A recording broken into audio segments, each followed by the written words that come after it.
En un tiempo donde los imperios luchaban por dominar el mundo conocido, un pequeño grupo de hombres forjó una leyenda que ningún historiador pudo ignorar. Esta es la verdadera historia de los 300 espartanos, un relato que va mucho más allá de la película, más allá del mito, y que revela la crudeza, la valentía y la estrategia de un pueblo entero dispuesto a morir por su libertad. Para entender cómo 300 hombres pudieron desafiar al imperio más grande de su tiempo, primero debemos viajar a la dura y compleja sociedad de Esparta, un lugar donde los niños no crecían, se forjaban. Desde los 7 años, los jóvenes espartanos entraban en la agogé, un sistema de entrenamiento que moldeaba sus cuerpos y mentes para ser máquinas de guerra.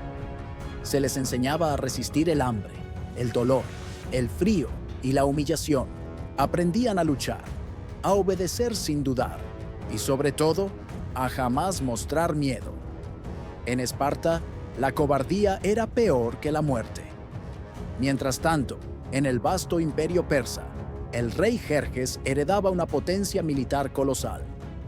Sus ejércitos se extendían desde Egipto hasta la India, y su ambición era conquistar Grecia, una tierra fragmentada en ciudades-estado que rara vez se ponían de acuerdo.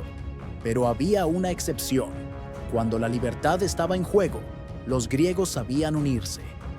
Y así, en el año 480 a.C., cuando se supo que las tropas persas cruzarían el Helesponto, el miedo se apoderó de Grecia entera.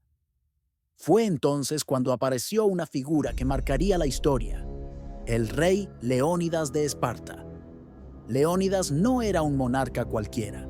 Era un guerrero formado desde la infancia, un líder respetado incluso por sus enemigos, y un hombre que entendía que la supervivencia de Grecia dependía de comprar tiempo. Tiempo para organizar ejércitos, reforzar ciudades y preparar defensas. Por eso, cuando se decidió frenar a los persas en el estrecho paso de las Termópilas, Leónidas tomó una decisión que parecía condenarlo: llevar solo a 300 hombres. ¿Por qué tan pocos? Muchos creen que fue un acto suicida o una señal de orgullo, pero la realidad es mucho más compleja. Esparta celebraba en ese momento uno de sus rituales religiosos más importantes, las Carneas, en las que estaba prohibido movilizar el ejército. Pero Leónidas, sabiendo lo que estaba en juego, eligió a 300 de sus mejores hoplitas, guerreros con hijos, para que su linaje no se perdiera. No eran solo soldados, eran la élite de la élite. Sin embargo, y esto casi nadie lo sabe, Leónidas no marchó solo con 300. Lo acompañaron miles de aliados: tespios, tebanos, corintios y otros griegos que sabían que las Termópilas eran la última frontera. Pero los 300 se llevaron el protagonismo porque estaban en el corazón de la formación y porque lucharon hasta el final. Cuando el ejército persa llegó, las diferencias eran abismales. Algunos historiadores hablan de 200.000 persas, otros exageran a millones, pero lo cierto es que los griegos estaban completamente superados en número. Aún así, eligieron las Termópilas porque era un paso estrecho donde los números del enemigo no importaban. Allí, los espartanos podían luchar cuerpo a cuerpo, donde eran imbatibles. Durante los primeros días, la estrategia funcionó a la perfección. Los persas, acostumbrados a batallas abiertas, quedaron atrapados en un cuello de botella mortal. Los escudos espartanos formaban un muro de bronce, y detrás de él, lanzas largas y precisas que perforaban filas enteras. La disciplina espartana brilló. Nunca rompían formación, nunca retrocedían y jamás permitían que los persas aprovecharan su superioridad numérica. El propio Jerjes, frustrado por las bajas, envió a su unidad más temida, los Inmortales, un grupo de élite que jamás debía caer en batalla. Pero incluso ellos fueron repelidos. El rey persa no podía entender cómo unos pocos miles de griegos podían detener a su gigantesco ejército. Y entonces apareció la figura que cambiaría el destino de la batalla: Efialtes, un traidor griego que conocía un sendero oculto por las montañas.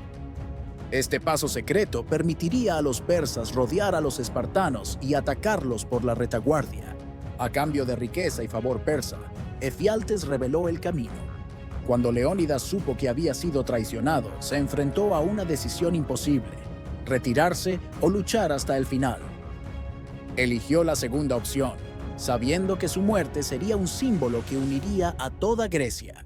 Leónidas despidió a la mayoría de los aliados, permitiéndoles regresar con sus ciudades. Solo los 300 espartanos, 700 tespios que se negaron a irse y algunos tebanos permanecieron para la última resistencia. Lo que siguió fue una masacre heroica. Con las tropas persas atacando desde dos frentes, los espartanos lucharon sin descanso.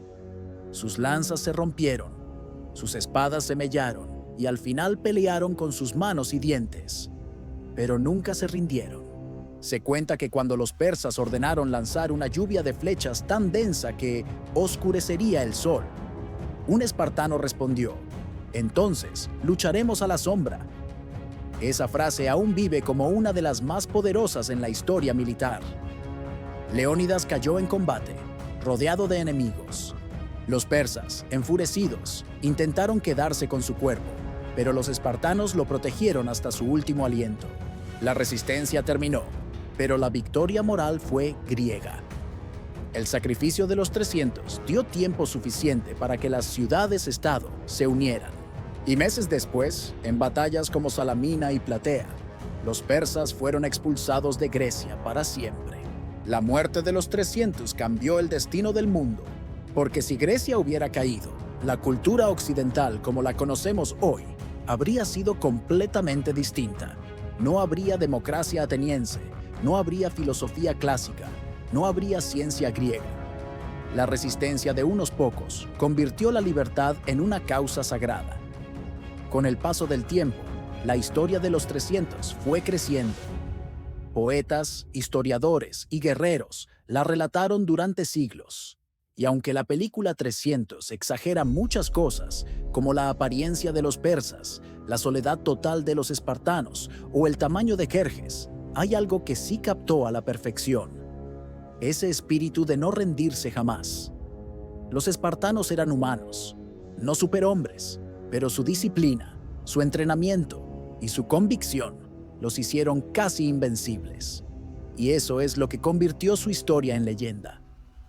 Hoy, más de 2500 años después, seguimos hablando de ellos, porque representan la fuerza de enfrentarse a lo imposible y la idea de que la libertad merece ser protegida, incluso con la vida.